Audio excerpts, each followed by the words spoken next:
మోకాల నొప్పులకు ఎటువంటి సర్జరీ లేకుండా ఎపియాన్ పెయిన్ క్లినిక్ అందిస్తున్న అత్యాధునిక చికిత్స. నమస్తే అమ్మా. నమస్తే తల్లి. అమ్మ, ఇప్పుడు నేను 2 స్టేట్మెంట్స్ చెప్తా. Very good. మీరు దేనికి ఓటేస్తారో చూస్తా. ఏం డబ్బు తింటావా? డబ్బు డబ్బు అంటావు తెల్లారితే. ప్రేమ, అనురాగం, ఆప్యాయత సంపాదించుకోవాలి మనసు అన్నాక కూసంతా. డబ్బు డబ్బు డబ్బు డబ్బు డబ్బే ప్రాధాన్యం కాదు అని ఒక మాట అయితే, డబ్బు లేకుండా జీవితమే లేదు. ప్రేమ, అనురాగ, ఆప్యాయత, ఆత్మీయత కూడా డబ్బుతోనే వస్తుంది. When there is no money there is no love అంటున్నారు. మీరు దేనికి సపోర్ట్ చేస్తారు? జీవితంలో అన్నీ ఉండాలమ్మా. జీవితం పరిపూర్ణంగా ఉండాలంటే, మా చిన్నప్పుడు ఎప్పుడో మేము కాలేజీలో చదువుకునే రోజుల్లోనూ, ఉద్యోగం కొత్తగా వచ్చిన రోజుల్లోనూ ఒక సినిమా వచ్చింది. అందులో పాటు ఆకలి ఉండదు, దాహం ఉండదు నిన్ను చూస్తుంటే. సినిమా పాట, ప్రేమలో పడ్డ దైవదాస సినిమా పాట ఏదో అదే పాట. ఆ పాట అవుతుంది, వాళ్ళు పెళ్లి చేసుకుంటారు. చివరికి చాలా హీన స్థితిలోకి వెళ్ళడం, చాలా ఇబ్బందులు పడడం అవన్నీ ఉన్నాయి. అంటే అప్పుడు మా పక్కన ఒక పెద్ద ఆవిడ ఉన్నారు. ఆ పాట విని, సర్లే అందరూ కూడా ఎవరో వాళ్ళని చూస్తే చాలు దేశంలో ఆర్థిక పరిస్థితి చక్కబడిపోతుందన్నారు. అంటే ఆకలి దాహం లేకపోతే ఆర్థిక పరిస్థితులు చక్కబడిపోతాయి కదా, ఖర్చే ఉండదు. అదే అంట. ప్రేమ, ఆప్యాయత, అనురాగం ఇవన్నీ ఉండాలి జీవితంలో. వాటితో పాటు ధనం ఉండాలి, డబ్బు కాదు. ధనం అగ్ని, ధనం వాయు, ధనం ఇంద్రో, ధనం వసు అని. ధనం అంటే ఇప్పటికిప్పుడు మనం ఉపయోగించుకోవడానికి కావాల్సింది ధనం. గుప్పెడు అన్నం ధనం, ఒక గ్లాసుడు నీళ్లు ధనం. 1,00,000 రూపాయల చెక్కు కాదు. 1,00,000 రూపాయల చెక్కు చేతిలో ఉంటే కూడా దాహంతో అలమటించే పరిస్థితులు రావచ్చు, అవునా కదా? కనుక ధనము అంటే ఏదంటే అప్పటికప్పుడు ఉపయోగించింది ఉండాలి. ధనం సంపాదించవద్దు అని మన ధర్మశాస్త్రాలు ఎక్కడా చెప్పాలి. మనుగడకి అవసరం కదమ్మా. మనుగడకు అవసరం, బతకాలి కదా. ప్రేమ తినేసి బతుకుతాను అంటే నువ్వు అడవికి వెళ్ళి ఉండు, తపస్సు చేసి తపస్సుతో బతుకు. సమాజంలో ఉన్నావు కదా. సమాజంలో ఉన్నప్పుడు శరీరం ఒకటి ఉందా, శరీరాన్ని పోషించాలా. శరీర పోషణకు ఆహారం కావాలా. ఆహారం కావాలంటే మన వాళ్ళు ఏమన్నారు, దాన్ని ధనం అన్నారు. ఆహారాన్ని డబ్బుతో కాదు మనకు వచ్చేది. మనకి జీవితంలో ఆ క్షణాన ఉపయోగపడే వస్తువులు ఏవైతే ఉన్నాయో అవన్నీ కూడా మనకు అవసరమే. వీటిని కావలసినంత వరకు సంపాదించుకోవాలి. ఏదైనా అతిగా ఉంటే విషమవుతుంది తప్ప కావలసిన వరకు సంపాదించుకోవడంలో తప్పు లేదు. సంపాదించాలి, సంపాదించకపోతే తప్పు. వివాహం చేసుకున్నాక కుటుంబంలో పిల్లలు, భర్తో భార్యో ఉన్నాక పోషించాలి. పోషించకపోతే దోషం. పోషణ వరకు అవసరమే. డబ్బు వెంట పడకూడదు. డబ్బుకున్న ఇంకో గుణం ఏమిటంటే, మనం దాని వెంట పడితే అది పరిగెడుతూ ఉంటుంది, మనం వదిలేస్తే మన వెంట వస్తుంది. అది సాయంకాలపు నీడ లాంటిది. సాయంకాలమైనా పొద్దునైనా సూర్యుడికి ఎదురుగా మనం పెడుతూ ఉన్నప్పుడు నీడ మన వెంట వస్తుంది. సూర్యుడికి ఎదురు కాకుండా వీపు పెట్టి పెడుతూ ఉంటే మన నీడ మన ముందు ఉంటుంది. డబ్బు మన నీడ లాంటిది. సూర్యుడు ముందు పెడతావా, సూర్యుడు ఎదురుగా పెడతావా, సూర్యుడికి వీపు పెట్టెడతావా అన్న దాని మీద ఉంది. ధనం అవసరమే, కానీ ధనమే జీవితం కాదు. డబ్బే ప్రపంచం కాదు.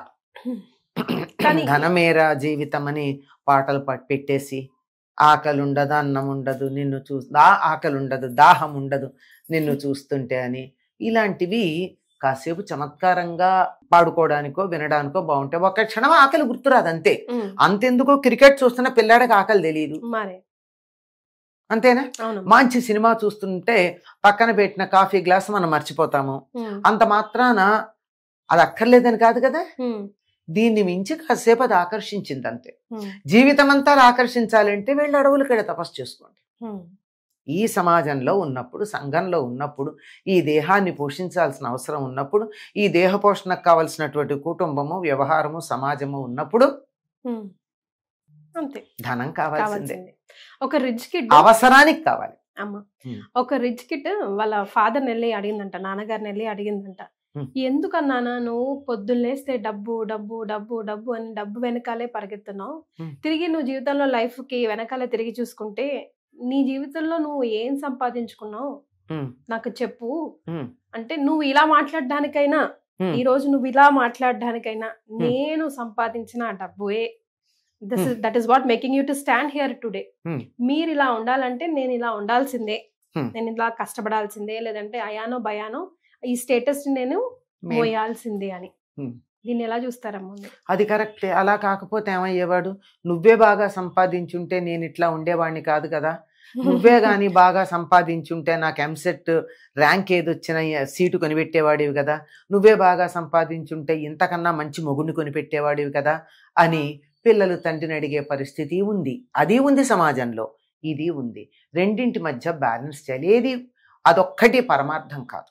ఎస్, ప్రేమ కావాలి, కానీ ఆ ప్రేమని మెయింటైన్ చేయడానికి కావలసినటువంటి ఆధారం కూడా కావాలి. బతికుంటే కదా మనం ప్రేమని పంచేది, పెంచుకునేది, తెచ్చుకునేది, ఇచ్చేది. మరి అదే లేకపోతే ఎస్, కనుక అన్నింటికీ ప్రయోజనం ఉందమ్మా. మన ధర్మశాస్త్రాలు ఏం చెప్పారంటే, ధర్మార్థ కామ మోక్షాలు 4 పురుషార్థాలు అన్నారు.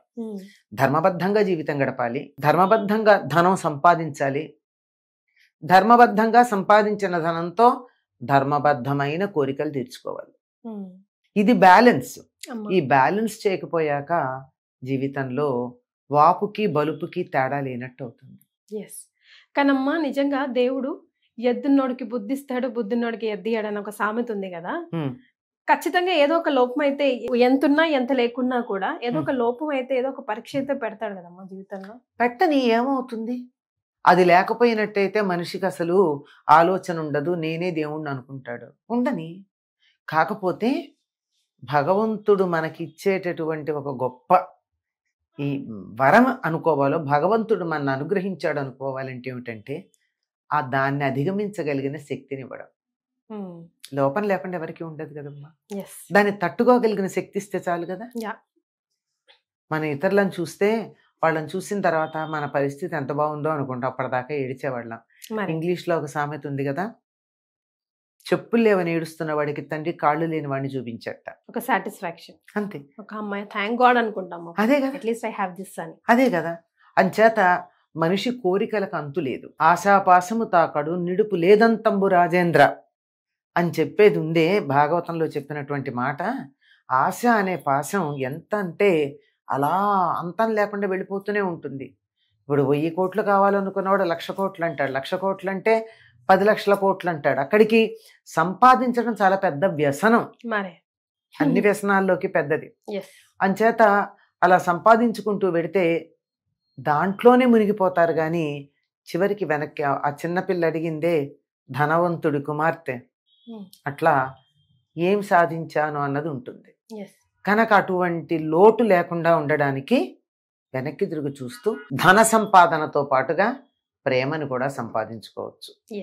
మనం అమెరికా వెళ్ళాలంటే రూపాయలు పనికి రావట్లేదు, భవిష్యత్తులో పనికి వస్తాయేమో తెలియదు, ప్రస్తుతం పనికిరావు కదా, పనికి రావట్లేదు. దాన్ని ఏం చేస్తున్నాం, మన రూపాయలతో డాలర్లుగా మార్చుకుంటున్నాం. అట్లాగే మన దగ్గర ఉన్నటువంటి ధనాన్ని ప్రేమగా మార్చుకునే మార్గాలు ఉన్నాయి, అలా చేసుకోవచ్చు. సూపర్ అమ్మా. ఆన్ దిస్ నోట్ ధన్యవాదాలు.